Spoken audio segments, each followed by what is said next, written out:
Hello friends, आज हम बात करेंगे डिलीवरी के बाद क्या क्या देखभाल नवप्रसूता को करनी चाहिए।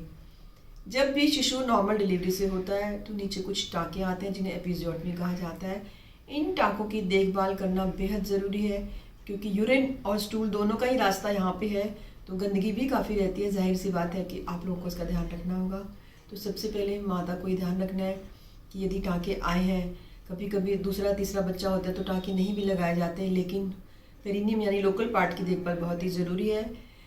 यूरिन जाने के बाद या स्टूल पास करने के बाद इस हिस्से को नियमित गर्म पानी से, हल्के गुनगुने पानी से धोएं। इसको बीटाडीन से साफ़ करें और डॉक्टर द्वारा दी गई ट्यूब को लगाएं। यदि टाँके नहीं हैं तो ट्यूब लगाने की ज़रूरत नहीं है। दूसरी बात, जब भी नवप्रसूता को टाँके दिए जाते हैं तो उसे अपने पाँव को सीधा रख के बैठना होता है। आलती पालती मारकर कभी ना बैठें क्योंकि उससे टाँके जुड़ते नहीं हैं और उनके टूटने का डर रहता है। तीसरी जो बहुत ही महत्वपूर्ण बात है कि डिलीवरी के बाद कब्ज़ नहीं होनी चाहिए, क्योंकि यदि कब्ज़ हो जाती है और उस पर माँ ज़ोर लगाती है तो उसको बवासीर होने की संभावना रहती है।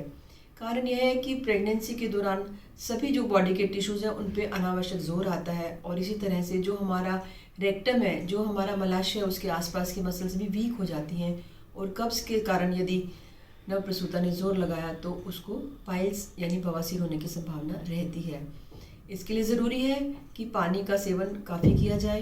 एक नवप्रसूता माँ को लगभग 4 लीटर पानी की ज़रूरत पड़ती है। 2 लीटर अपने बच्चे के लिए, दूध बनाने के लिए, स्तनपान के लिए, और 2 लीटर अपने शरीर में होने वाले बदलावों के लिए। आमतौर पर हमारे पास आने वाली महिलाएं बताती हैं कि उन्हें घर में पानी नहीं दिया जाता। ऐसा नहीं करें। साधारण पानी आप पी सकते हैं। आप उसको हल्का सा, यदि सर्दी है तो हल्का सा ठंडा उसके निकाल के गुनगुना हल्का नवाया पानी भी आप पी सकती हैं। उसके अलावा बच्चे को 3 महीने तक सिर्फ और सिर्फ अपना स्तनपान ही कराएं। माता को किसी भी प्रकार का ग्राइप वाटर या पानी या और कुछ बच्चे को देने की ज़रूरत नहीं होती और उसके लिए ज़रूरी है कि माँ का आहार आवश्यक रूप से संतुलित हो और पौष्टिकता भरा हो। दूध व दूध से बनी वस्तुओं का सेवन करें।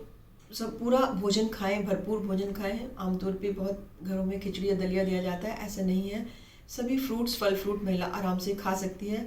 खट्टी या ज़्यादा ठंडी चीज़ों का सेवन नहीं करें क्योंकि खांसी आने से टाँकों पे या शरीर में प्रॉब्लम आ सकती है। इसके अलावा 2 बच्चों के बीच में अंतर रखें। गर्भरोधक तरीकों का इस्तेमाल करना ज़रूरी है। आपकी डॉक्टर आपको कॉन्ट्रासेप्टिव के बारे में एडवाइस देगी।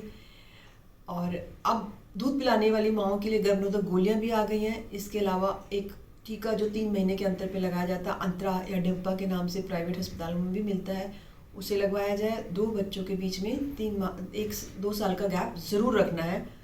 यदि बच्चा ऑपरेशन से हुआ है तो आपको थोड़ी असुविधा होगी बैठने में, लेकिन तीसरे दिन से महिला नॉर्मल भोजन खा सकती है, पानी का सेवन कर सकती है और 8वें दिन उसके टाँके निकाल दिए जाते हैं। उसके बाद सभी सावधानियां वही हैं जो कि एक नॉर्मल डिलीवरी की होती हैं।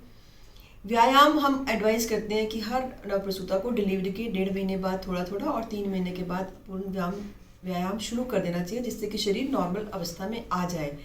सिजेरियन के बाद 6 महीने तक हम व्यायाम को नहीं करते हैं क्योंकि हमारे टाँके और अंदर का जख्म भरने में इतना समय लग जाता है। कैल्शियम आयरन का सेवन करें और नवजात शिशु को मल्टीविटामिन ड्रॉप्स डॉक्टर देता है। नाभि की देखभाल बहुत ही ज़रूरी है। बच्चे की नाभि पे नीली दवाई या जीवी पेंट लगाएं जिससे कि उसे इन्फेक्शन ना हो। और विजिटर्स के मिलने जुलने वालों की संख्या कम रहनी चाहिए क्योंकि किसी को भी यदि गले का संक्रमण है या कोई इन्फेक्शन है तो वो इन्फेक्शन आपके बच्चे को मिल सकता है।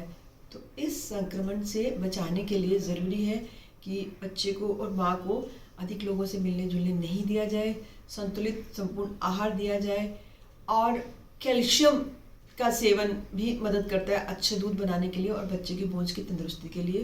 तो माता को कैल्शियम का सेवन करना चाहिए। फल फ्रूट ताज़े बहुत सारे खाने चाहिए।